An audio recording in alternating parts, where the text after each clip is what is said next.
You let them breathe and you let light come into them. Start your DVD collection by Barry Stebbing at afastore.net. So what about those provisions in the tax code that could allow a businessman who lost a lot of money one year to avoid income taxes for years into the future?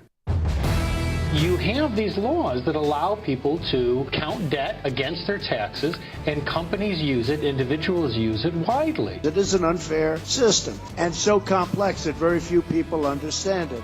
Fortunately, I understand it, but I'm working for you now. I'm not working for Trump. What about the legality of the New York Times obtaining and publishing information from Mr. Trump's 1995 tax return? The New York Times editor-in-chief has told Harvard University he's willing to go to jail to publish Donald Trump's taxes. Right? Number one, that's a felony. I hope he sues them into oblivion for doing this. Hillary Clinton is going to increase your taxes very, very substantially, and she admits it.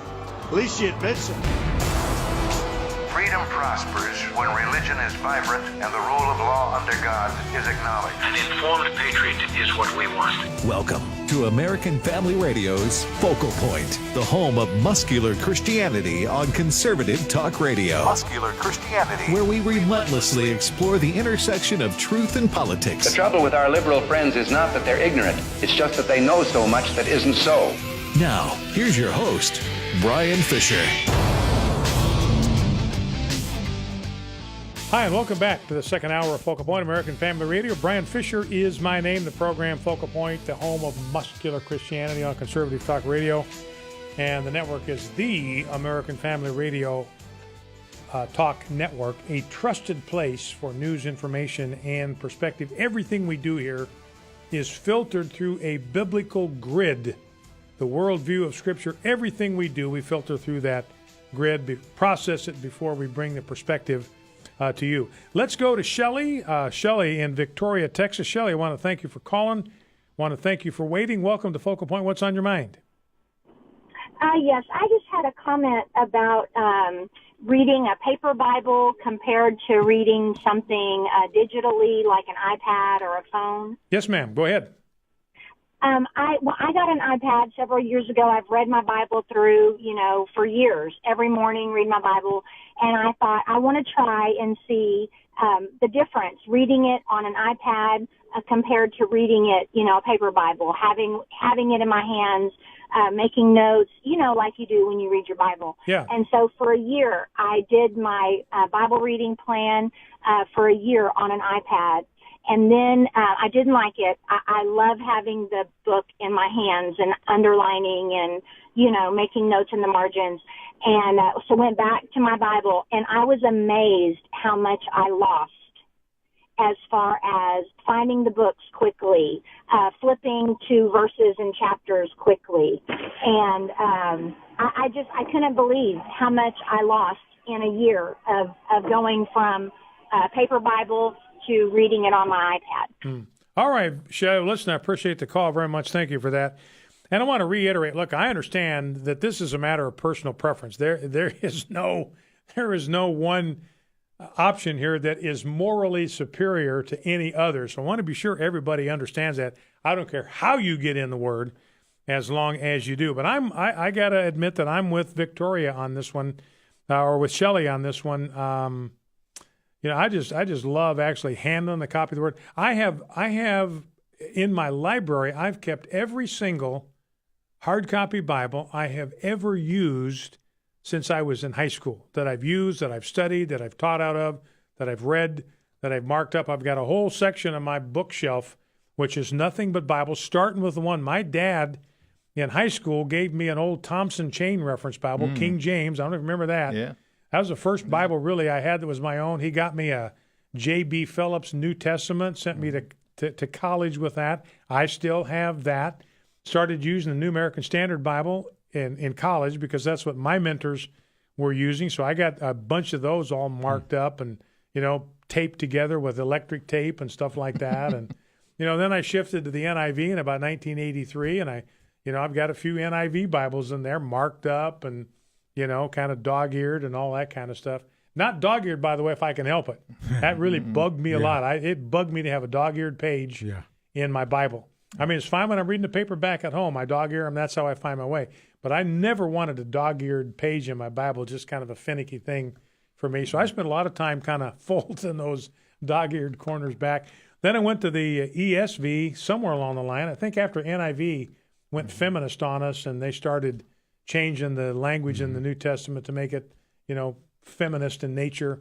That kind of soured me on the NIV. And ESV has done a pretty good job, I think, of staying faithful to the text. So I've been NIV or ESV ever since. The New King James is kind of popular these days. Yeah, too. that's a very good Bible. So anyway, that's all a matter of preference. Appreciate that. By the way, this conversation is continuing on your first hour. I can see people still posting on that on the first hour. And there's one comment I wanted to read that from Nancy. She said, "I'm grateful to catch your program. I was told the first time I heard you use the phrase that someone had folded like a cheap Bedouin tent in a stiff desert breeze, and she's been listening for it ever since." And what's her name?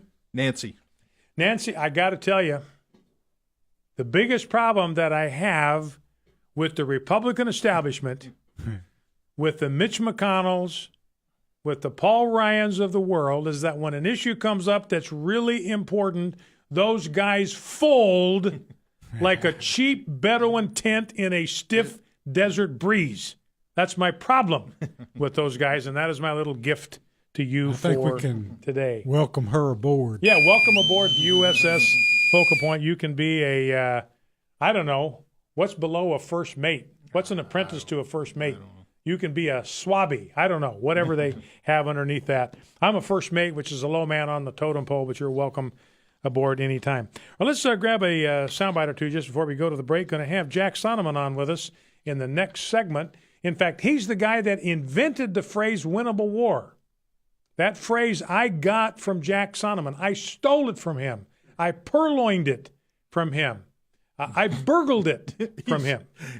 He's looking at you through the window right now. So Jack will be in. He's from Australia, works with a pro-family organization in Australia. So he will be in here to talk about maybe the origin of that phrase, and maybe he will forgive me for my act of theft. But he's the one that's the author of the phrase, "We're fighting a winnable war." Now, real quick, let's play clip number 2. This is Jim Vandehei. Jim Vandehei is the co-founder of Politico, which is a major left-wing political website. And I was talking in the last segment about the way the mainstream media is gang-tackling Donald Trump, and Jim Vandehei agrees with that. This guy's a liberal in his outlook, but even the liberals are beginning to say, look, this is getting out of hand. Let's listen. When there are these overreactions in the media, I think one of the things that helps Donald Trump and one of the things that discredits our profession is that you go on Twitter and you watch some people on TV who are supposed to be sort of playing it down the middle, and that people are watching for cues on whether they can trust them. And if every single time you're like doing the end zone dance because you want to make fun of Donald Trump or you want to defend Hillary Clinton, I don't think that really helps us. I don't think it really helps the voter. And it ends up, I just worry at the end of this election, people are going to say they don't like her, they don't like the Republican Party, they hate us. And so the situation we have is worse, not better than what we had. The reaction's been the same. So Jim Vandehei is saying, look, we got huge problems here. The way the media is overreacting, they're doing this end zone dance every time something good happens for Hillary Clinton, and it's turning people off to the media. The people already do not trust the media.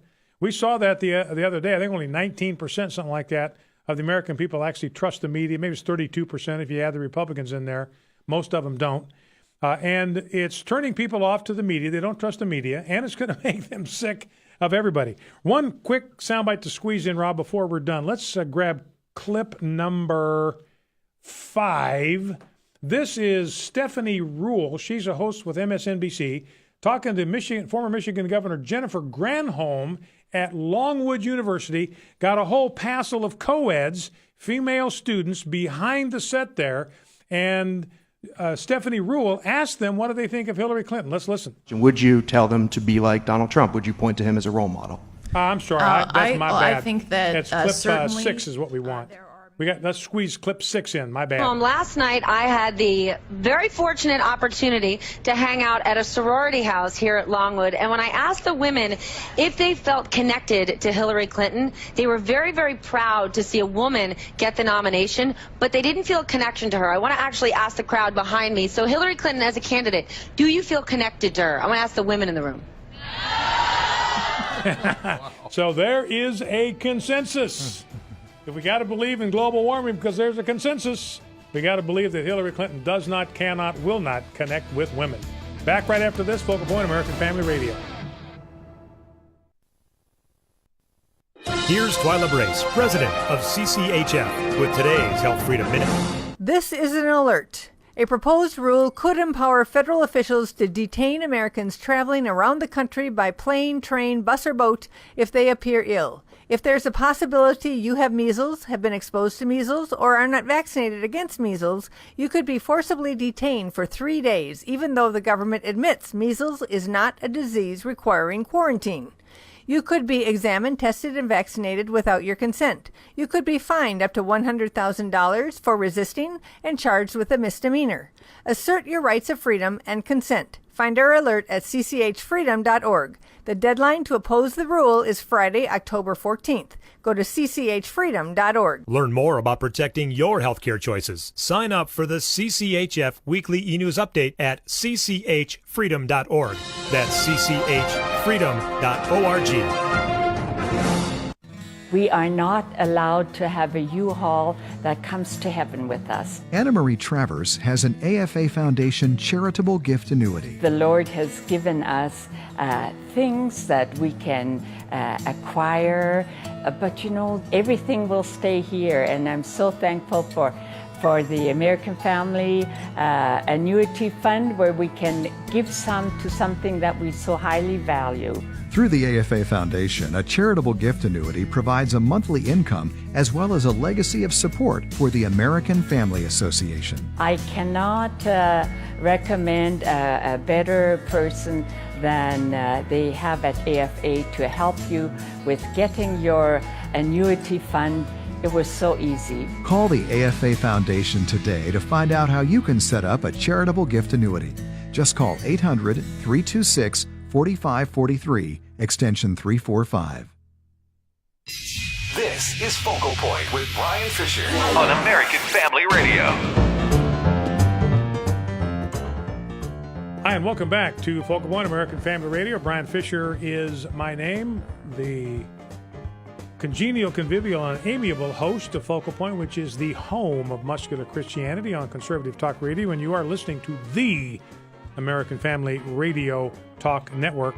Welcome to those of you, no matter how you're catching our content, live streaming us on Facebook at Focal Point Facebook page, audio streaming at afr.net, whether you're catching us on a podcast. Remember, you can go to our Facebook page, click on the Contact Us button. It'll take you right to the podcast page. You can listen to this program at your leisure. Got some new people discovering us on Facebook today for the first time. Glad to have them aboard. My next guest, honored to have him with us in studio, is Jack Sonnemann. Jack is the director of the Australian Federation for the Family. So, Jack, I'm going to have to give you the Distance Award for being the in-studio guest who has traveled the furthest to be with us. So, anyway, thanks for taking What do I get for that? You get a nice mention on the radio. A Dr. Pepper. Yeah. Yeah. I'll treat you to one. I will, because we can get them for a quarter out of our machine. So I think we can take that out of the promotional Australian budget. 10-cent pieces will sometimes work for a quarter. Okay. Well, I'll treat you to Dr. Pepper. So do you guys get Dr. Pepper down there in Australia? Rarely. Okay. Yes. Well, rarely. then I'll treat you to Dr. Thank Pepper. you. That'll be a treat. It'll be my treat. Now, Jack, by the way, I think I mentioned this in the last segment, is the author of the phrase, we are fighting, a winnable war.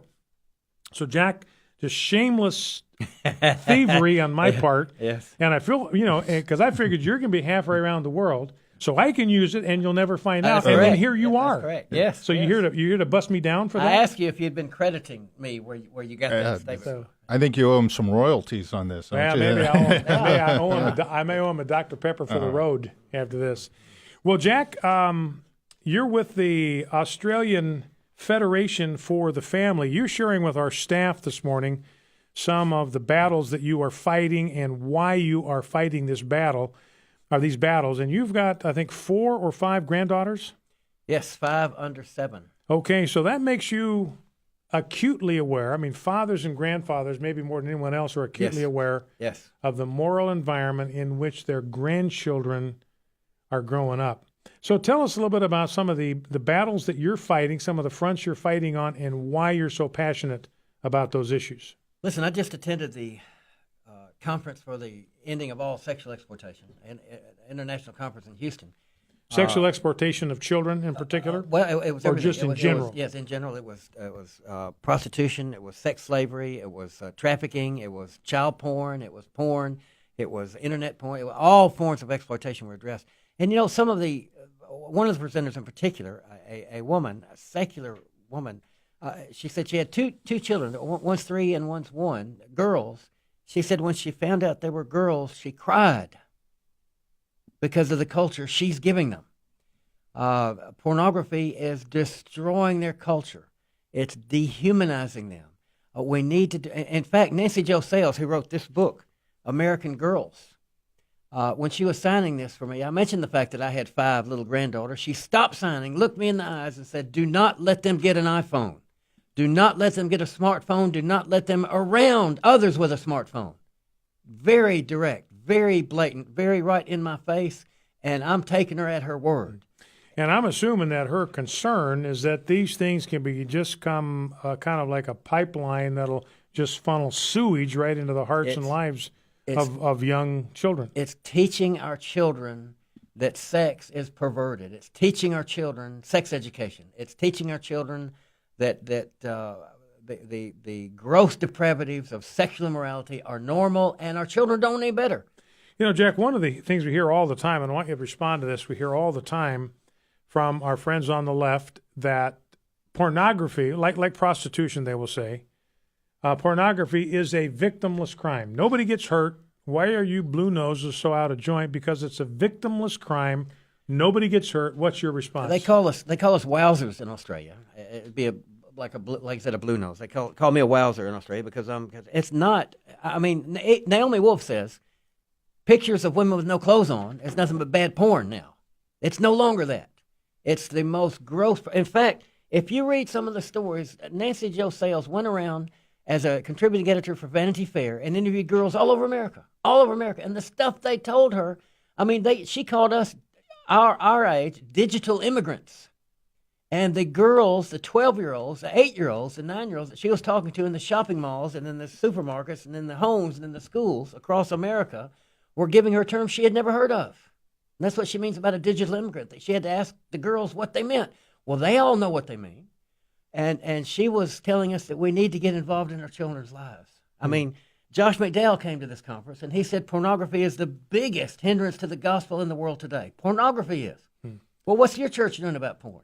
He says it's a problem in the church. He said American men. The stats are shocking. And in fact, Josh McDowell says if something's not done now, pornography will be mainstream. Pornography will be mainstream in the church in 3 years. Well, you know, I remember reading, we talked about this yesterday, Jack, just briefly. I remember reading an article about an institution, a college, or some group of researchers.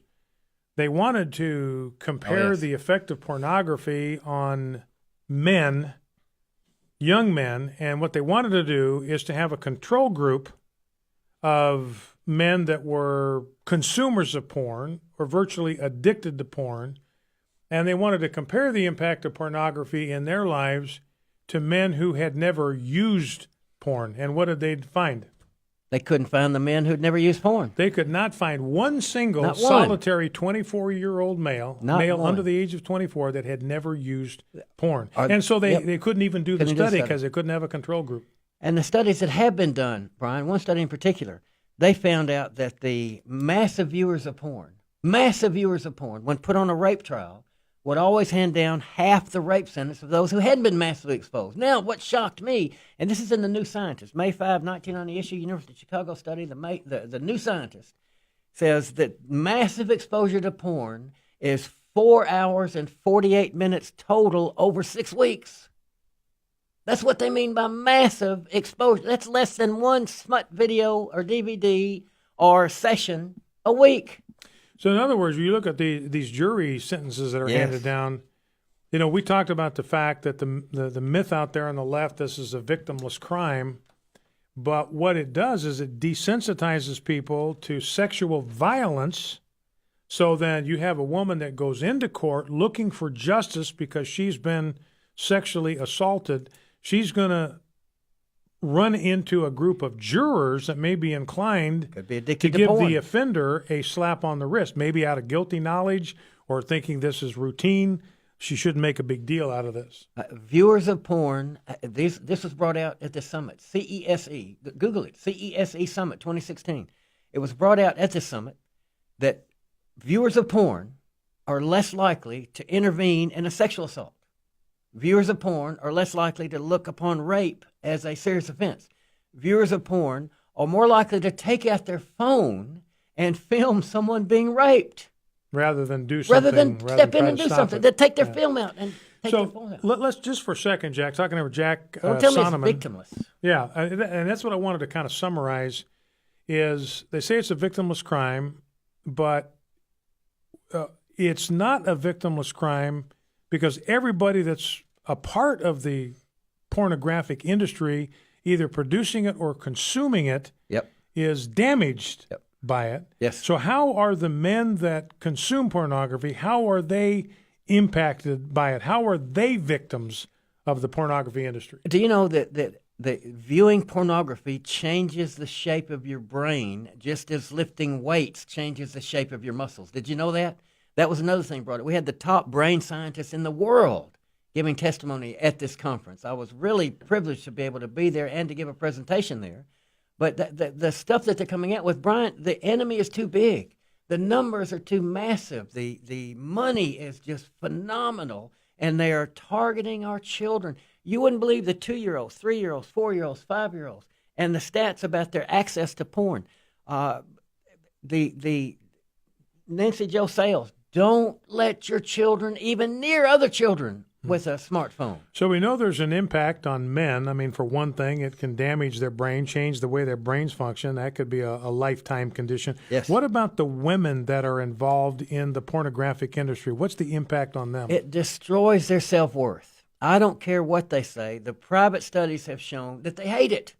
It's just like the girls that Nancy Jo Sales came across in these shopping malls. They hate being consumed by it, but they are consumed by it. They hate it, but they're there. They're doing it because everybody else is. And that's why we as Christians need to show a different standard, a better standard, a higher standard. We need to lift our vision, bring Jesus into our culture. Unless we do, we're lost. We're dead. The enemy is so big and so massive and so entrenched that the things that Josh McDowell was bringing out about pornography in the church, about the numbers of men, the pastors, the deacons, the people, and in fact the age groups. The younger the age group, the more they view it, the more they look at it. The older age groups, the less. And the pornographers have come out and they've targeted our little children with free porn sites. So they'll get them hooked on the porn at early ages, so then they'll go into the pay viewing porn sites. And they're wretched individuals. Our children don't know what they're viewing is harming their brain. They don't know what they're doing is giving them a false view of human sexuality, of how they view themselves, how they view their friends, how they view their parents, how they view relationships, and this is all going into their minds. It's a pornified culture, as author Pamela Paul points out. So, Jack, we were talking about the fact, and I want to come back on the other side of the break and maybe talk about some of the things that can be done about this.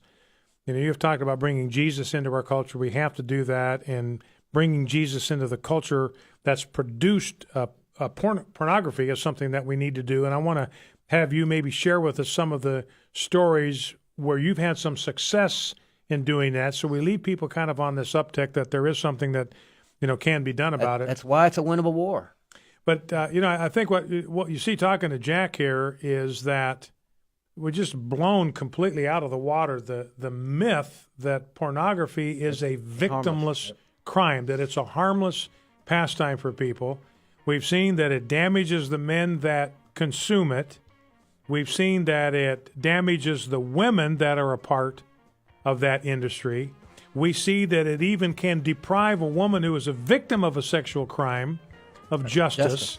And we have seen that children are damaged by this, that their view of what normal human sexuality looks like and is to be like can be warped beyond recovery by what they see. You know, sex is designed by God to be something warm, to be something private, to be something intimate, to be something caring.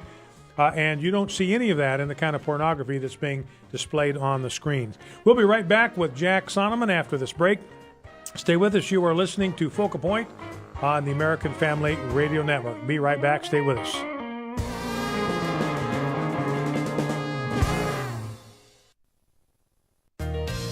How would you describe your health care?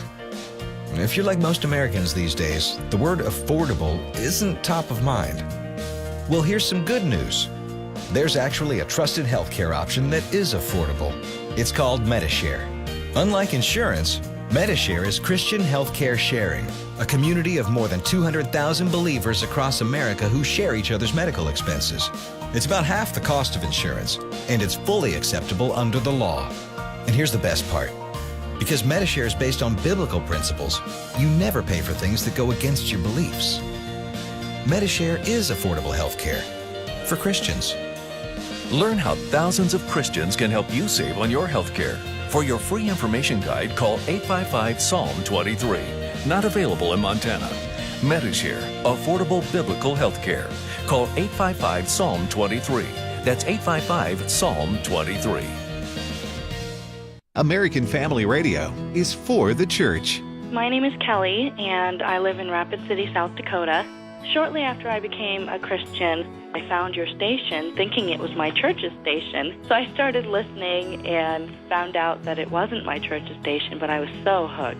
I had no idea that there was any kind of culture war going on at all. I didn't know anything about the gay marriage agenda or how bad abortion was in our country. I'm so grateful, and I've become very active in the culture war. I've been very involved in the pro-life movement and in every share-a-thon since. So I just wanted to thank you so much for informing me on what was going on and being such an encouragement throughout my day. Your financial gift keeps your family equipped for the culture war. Join us for our 3-day share-a-thon beginning October 18th. Listener-supported American Family Radio. American Family Radio. You're listening to Focal Point with Bryan Fischer. Video segments of today's program will be posted at afr.net and on the Focal Point Facebook page. You'll also find the best collection of Bryan's resources on our Facebook page. If you're on Twitter, be among the very first every morning to find out what the day's show will be about. Just follow Bryan at Bryan J. Fischer. Bryan J. Fischer. Hi, and welcome back to Focal Point on American Family Radio. Bryan Fischer is my name. My guest in studio here all the way from Australia is Jack Sonnemann, who's the director of the Australian Federation for the Family and author of the stock phrase of Focal Point, "We are fighting a winnable war." So I don't know. Do I owe you like yes, some kind of a fee per use? Yes, very good. Like that. Very good. I think so. Okay. I don't know what hope I would have of getting anything. Collecting. So, well, I'll tell you what. I will pay for the use of that phrase every time you come to our studios. I'll buy you a Dr. Pepper. All right. On me. All right. So, but anyway, Jack and I have been talking about the impact of pornography on our culture. He's just returned from an international symposium or conference on stopping sexual exploitation of children and women. We've been talking in the first segment about the fact that pornography is not a victimless crime.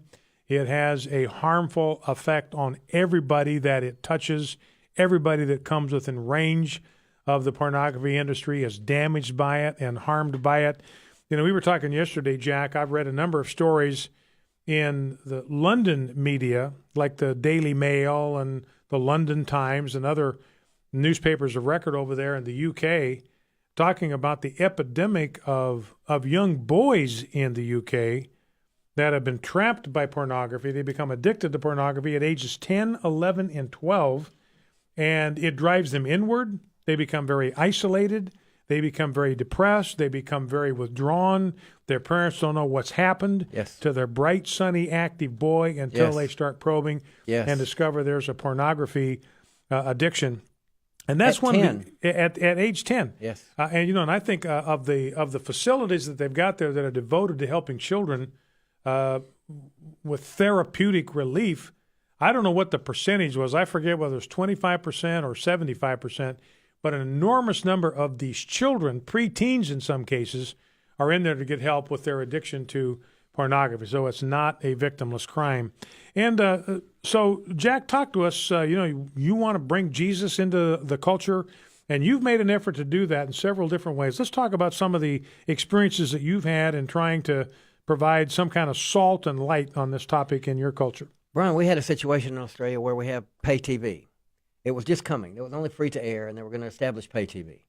And the man on the committee, called me, a senator, and he said, everybody wants X-rated. Everybody wants X-rated. Everybody wants X-rated. All the studies we've seen, everybody tells us there's nothing wrong. Of course, there's nothing, just like everybody gets told today. But now, all that is wrong. All those studies are wrong. The studies are on our side. All the data is on our side. Pornography is harming everything it touches. So I brought Dr. Judith Reisman, her book out here on the table, Sexual Sabotage, her great stuff. But I took Judith to give testimony to that committee. Now remember, there was 11-1 going to allow X-rated on pay TV, 11-1. She goes and gives testimony, and then they voted 11-1 against it. They banned it. So once they had the information, it completely reversed the view of this decision-making body on whether to approve. The Senate Select Committee on Telecommunication Standards heard the truth, and they said, we cannot allow X-rated. Here's what it calls for, because they had not heard the truth before. That's the power we have with the truth. That's what I mean about bringing Jesus into our culture. They don't care about our morality. They care about our money, the profiteers. So that's why we need to. And that's what I mean by bringing. We didn't go there and quote Scripture. We went there and brought the truth. The data is on our side. That's why we were able to do something about the dial-a-porn industry. Children used to pick up telephone, and they do that here, dial pornographic numbers. In fact, there are thousands of those numbers listed in the porn magazines in here in America. In Australia, there are none, and there used to be thousands of them there. We put the Penthouse dial-a-porn number in our newsletter and told our readers if they were concerned about children picking up a phone and dialing these pornographic messages to contact the Minister for Communications. We got a letter back from the telecommunications carrier that said, due to the massive number of complaints received about the message content of this service, the minister has instructed us to disconnect it. It wasn't even a battle. We just spoke into the picture as Jesus would have us speak, and they pulled up. Now, Margaret, my wife, said, Jack, if we can cancel one of them, let's cancel all of them. I said, Margaret, calm down, steady on. But we did. We canceled all of them by an opt-in proposal. The government then passed a bill whereby if you want to have that service on your phone, you simply have to apply for it. Isn't that a reasonable thing? Okay, after that law got passed, guess how many applied? Across the nation, 11 people. This was in Australia? In Australia. So was this for the for phone, or was this for... phone sex, the dial-a-porn numbers. There's no longer an Australian-based dial-a-porn service at all. So in other words, if they wanted to be able to access it, they had to opt in. And just that step was a restraint. Imagine the 11 people. Imagine picking up the phone, calling, getting some girl and say, hey, I'd like to get this pornographic message on my phone. Can you hook that up for me? 11 people applied. When I showed that, the headline of our newsletter read, phone sex industry told to get a real job. I showed that to Tim Wildman. He loved it. Now, that's interesting about the opt-in. I'm glad you mentioned the UK. Do you know that in the UK, you buy a smartphone, you buy a computer, listen to this, Bryan, and you cannot access pornography. You buy a smartphone in the UK today, that phone cannot access pornography unless you go through the process and opt in. And that's what we want to see happen here. That's what we're pushing for in Australia. That right now, it's an opt-out. There's no porn on there. Now, this all came about from the gambling legislation, from the gambling sites. The government said, if you want to go to this gambling site, you have to opt into it. But not only do you have to opt into it, you have to give us a 2-paragraph description on how you're going to protect your children from accessing the gambling site. And because that was so successful in blocking the gambling, the people said, well, let's do the same thing with porn. Is that not a good idea? Why don't we get the government here in America, like we're pushing for the government in Australia to do, that if you want porn on this device, you have to apply for it, you have to be over 18, and why not put a couple of paragraphs in there on how you're going to protect your children from accessing it? You know, it's interesting, Jack, talking over Jack Sonnemann of the Australian Federation for the Family, talking about this issue, you've suggested kind of a parallel between how we as a culture approach the issue of smoking and children.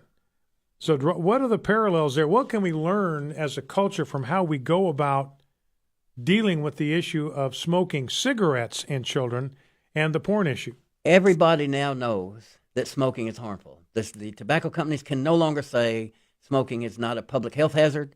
This group at the summit conference, Pornography, the New Tobacco, this group from your friends up in Idaho just produced this, and they're coming at it from a great perspective, attacking it the same way by putting pornography as a public health issue, which it is. It's destroying public health.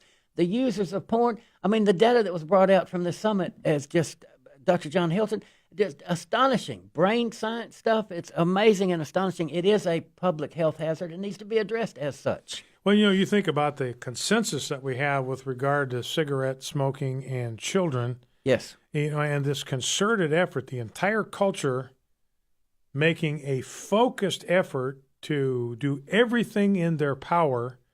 I mean, advertising to children is not allowed. Billboards that promote smoking are not allowed. Advertisements on commercial television that promote smoking are not allowed because we don't want children exposed even to be tempted by what they see on television, see on billboards. And the whole culture is on board with that. They recognize that. They recognize that that's a decision that somebody's going to make. We ought to postpone that decision as long as we possibly can. And there's no reason why we couldn't find a similar cultural consensus when it comes to preventing children from being exposed to the harms of pornography. Because of not only the public health hazard, but also the addictive nature of the drug. They become addicted, like you said in the UK. 10-year-olds addicted to porn, 8-year-olds addicted to porn, and others. And what do you do when an 8-year-old rapes a 9-year-old? What do you do? Put them in prison? Children are taught from birth to imitate adult behavior. They see the adult behavior on their mobile devices, and they do it. And that's what they're taught. They're taught to imitate adult behavior. It's like the prostitution industry. It's all built, by the way, all of these presenters, from sex trafficking to child pornography to internet pornography to prostitution, they all blamed everything, based everything. It's all built on the foundation of porn. And that's why we've got to attack that foundation. We've got to chip away at it until we knock it down, which we can do. Prostitution, for example. In Australia, we put a submission into government because there's a big push coming out now to promote what's called the Nordic model on prostitution, which allows our daughters to work as prostitutes. Anyone with a biblical Christian worldview has to be against their daughters working as prostitutes, not for it. But there was a big push for that at this conference from people who weren't coming from a biblical Christian perspective like I was. When I got up and talked, I said, we have to establish the kingdom of God on earth as it is in heaven, not in Norway. So we need to outlaw and we need to proscribe all aspects of prostitution. And I have a submission that we presented to Parliament in Tasmania. One of the members of Parliament came and said, my submission, along with others, was the main reason why they knocked the agenda off the political calendar altogether, because we brought out the data. You know, they're closing prostitution places in Copenhagen. They're closing places. It seems to be, in fact, Rhode Island, the last state that had legal prostitution here in America, Giannini, one of the legislators, Democrat legislators, said the only way to protect the women is to ban the industry. We don't. All the Nordic model does, it penalizes the men who visit prostitutes. That's coming from a radical feminist perspective instead of from a biblical perspective. And we as Christians have a higher standard. C.S. Lewis said, you reach for the heavens and you get the earth thrown in. You reach for the earth and you get neither. We as Christians need to reach for the heavens. It's the good, better, and best. The good is the enemy of the better in Christianity, and the better is the enemy of the best. We latch on to the best, and the good and the better come along with it. We need to proscribe, do away with, not authenticate or legitimize any aspect of prostitution, none of it. We've blocked them in Australia. We've even closed existing brothels. We've put legislation into city councils that have even stopped future applications of brothels. It's so bad in Australia that 9th grade girls' classes have prostitutes come in and teach them career opportunities because it's a legal profession. That's what happens when you open that door. What happens when the girls go down to an employment office later in life and all there are jobs for prostitutes? If they turn down legitimate professions, they're denied their unemployment benefits. There are all kinds of things that happen when we open the door to any of these perversions. And prostitution is another one where we have knocked significantly in the head in Australia. Jack, are you able to stay over for one more segment and I'd love to stay field over. phone calls from I'd our love listeners? I would love to. All right, Jack Sonnemann will be in the studio here to take your phone calls over the last segment here of the program. Number to call is 888-589-8840. 888-589-8840 is the number to call. Any questions or comments that you might have for Jack Sonnemann The general issue that we've been talking about is bringing Christ into culture, particularly when it comes to pornography, when it comes to exposing children to pornography, when it comes to the industry of prostitution, the pornographic industry, how we can bring the light, the salt and light of the gospel into those arenas. So give us a call, 888-589-8840, 888-589-8840 for your comment or question for Jack Sonnemann. We'll be right back. Sandy Rios in the morning. This is a time of madness, it really is. This is from the Archbishop of Canterbury, Justin Welby. He said, evil attacks the weakest, denies truth and love, is defeated through Jesus Christ. And I just love that. Evil is defeated through Jesus Christ. And so let's not be afraid. And if you are afraid, then, make yourself right with God. Sandy Rios in the morning. Weekday mornings at 7 Central on American Family Radio. Consider serving the Lord with friendships. It's an opportunity to reach out to the needy around the world. They're now taking applications to volunteer, and they need help in the areas of mechanics, maritime, including deck, engine, and steward departments, food service, warehousing, and office. Check it out at friendships.org or call 337-433-5022. How would you describe your health care? If you're like most Americans these days, the word affordable isn't top of mind. Well, here's some good news. There's actually a trusted healthcare option that is affordable. It's called MediShare. Unlike insurance, MediShare is Christian healthcare sharing, a community of more than 200,000 believers across America who share each other's medical expenses. It's about half the cost of insurance, and it's fully acceptable under the law. And here's the best part. Because MediShare is based on biblical principles, you never pay for things that go against your beliefs. MediShare is affordable health care for Christians. Learn how thousands of Christians can help you save on your health care. For your free information guide, call 855-PSALM-23. Not available in Montana. MediShare, affordable biblical health care. Call 855-PSALM-23. That's 855-PSALM-23. American Family Radio. You're listening to Focal Point with Bryan Fischer. Focal Point. Bryan Fischer. Hi, welcome back to Focal Point, American Family Radio. Bryan Fischer is my name. My guest in studio is Jack Sonnemann, who's the director of the Australian Federation for the Family, talking about bringing the salt and light of Jesus Christ into the sex industry. Number to call if you have a comment or a question for Jack is 888-589-8840. He'll be with us until the top of the hour. 888-589-8840 is the number to call. So give us a call at that number. Jack, we were talking in the previous couple of segments about the fact that pornography is not a victimless crime.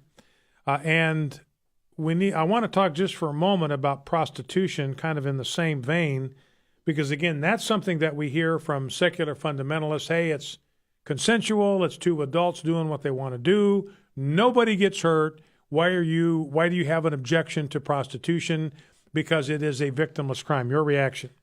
Prostitution treats a woman as a thing, as something less than human, something to be used and abused and discarded.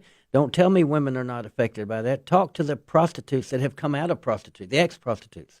Talk to the people who know how degrading the activity is to be looked upon as something as a repository for men to ejaculate into and in any and all areas.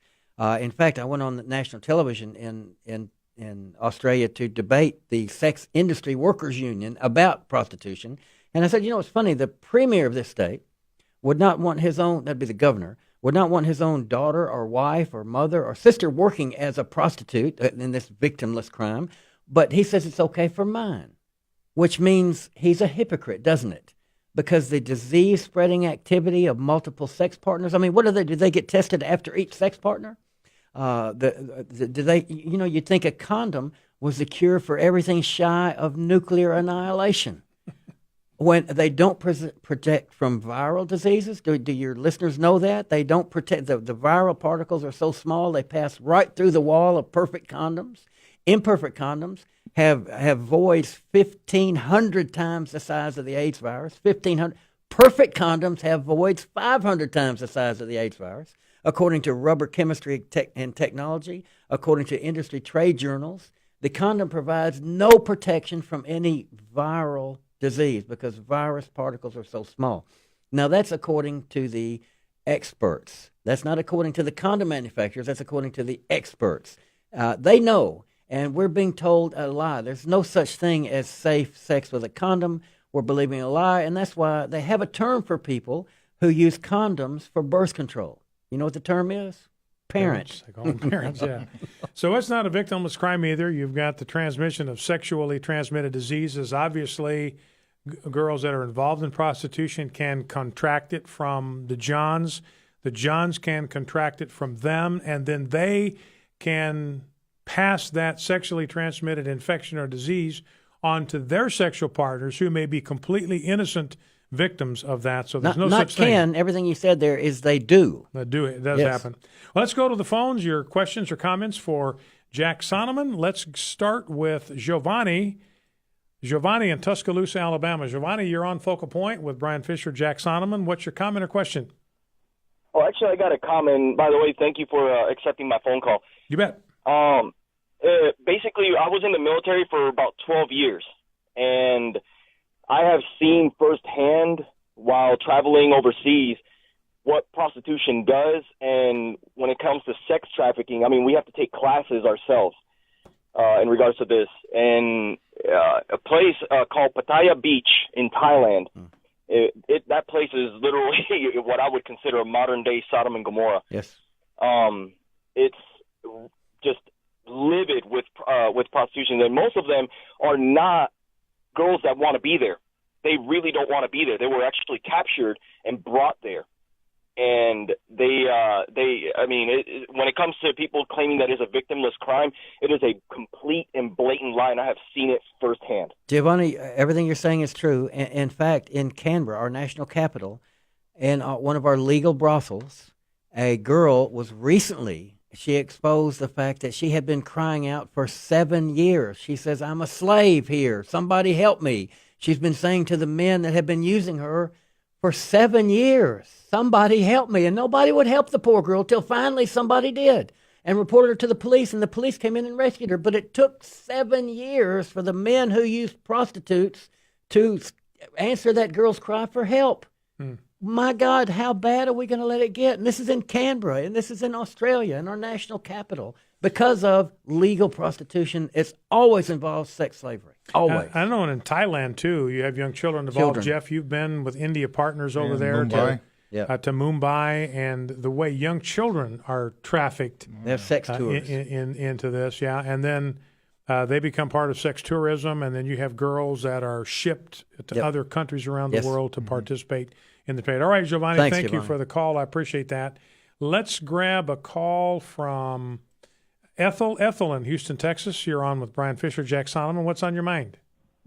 Hi. Hi. Thank you. Yes. I have been trying to get involved and tell my testimony, so I'm thankful to be able to say it here.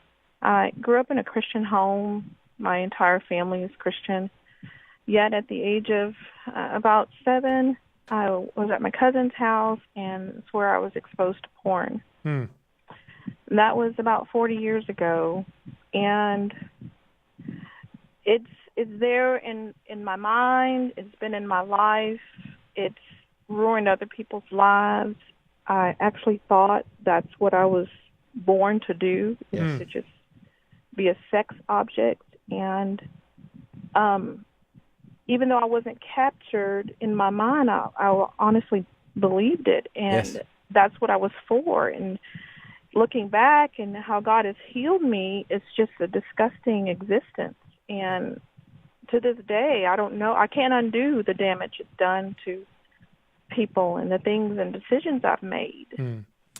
Well, listen, Ethel, I appreciate your call. Jack, your response. Ethel, that imagery that you were exposed to will permanently embed itself in your brain. The scientists say it takes 0.3 of 1 second for a visual image to permanently embed itself in your brain and will never leave. Now, that is apart from the blood of Christ. We can do all things through Christ. So we have to look at this from a biblical perspective, and we don't want other children to go through what we went through if we go through these experiences, which is why we must do everything we can to try to make our culture a better place. I don't know all the things to do, but I'm going to do something. Sometimes we stumble across God's perfect will in the situation. Well, Ethel, thank you very much for your transparency there. And, that's another example of what we're talking about here, Jack. No such thing as a victimless crime. Correct. She's a young girl. She's 6. She's Innocently. 7, completely innocent, had completely no control over what she was exposed to, and yet it had an impact that she's had to deal with for the whole rest of her life. And Ethel, may God's grace and healing power rest upon you to give you strength and to bring his healing power into your soul. Let's go to Mark in North Carolina. Mark, welcome to Focal Point with Bryan Fischer and Jack Sonnemann. What's on your mind? Hey, I want to say thanks for accepting my call today. And yes, sir. Just to let you know, I got my truck. I don't even know why this was on my radio. I don't listen to this channel, and it just showed up. Good man. And, well, let me tell you, I've been an addict of pornography and sex since I was 9 years old, and I'm now a 46-year-old man. This has had drastic effects all through my life. From the mere point of just self-pleasures in young life to girlfriends to a wife that I now have, luckily, because she stood by me through this. Mm-hmm.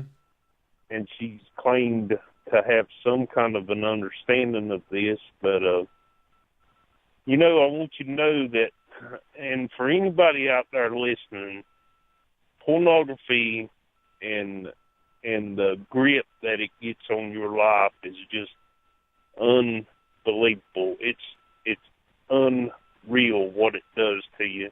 I mean, you was talking about how people isolate. I'd say 75% of my life has been isolation. One of the days that I'm being nosy as a kid, and I'm going through my father's stuff and find a Penthouse magazine there, that flipped a switch on me that, it's lit a fire that has never went out. But I'll tell you too, there's help out there. Now, I'm not supposed to share what this help is or anything, but with just a little research, you guys can find out what it is. It's associated with the anonymous class. I will tell you that, associated with the anonymous classes. You know what anonymous is here and there. Mm-hmm. But this group has just revived me, and there's a plan out there for guys just like me and maybe somebody out there listening today that has been up against this wall or is up against this wall. I mean, it's really something too, the way to come to a clear understanding of what's happened to you and what you've been through. See, I didn't even have a clue that I was any kind of an addict or what I had done or... All right, Mark. Well, listen, I hate to cut you off. We're up against a hard break at the end of the hour. I appreciate you sharing your story with us, especially in the news at the end there, that there is hope here. Hope. It's interesting to me, Jack. You got about 15 seconds here to wrap up. But he got started on his journey by exposure to Penthouse magazine, which most people out there would say that's innocent, that's harmless, and yet it became a starter set to a lifelong problem. Got 10 seconds. Wrap it up for us. That's the doorway. You walk through that doorway, it leads down a hall that's filled with perversion. We need to close that doorway and quit allowing our children to walk through it unhindered. Let's get behind it and shut it in the name of Christ. Let's close today's broadcast with this blessing from the Scripture. Now may our Lord Jesus Christ himself and God our Father, who loved us and gave us eternal comfort and good hope through grace, comfort your hearts and establish them in every good work and word. See you tomorrow. The views and opinions expressed in this broadcast do not necessarily reflect those of the American Family Association or American Family Radio.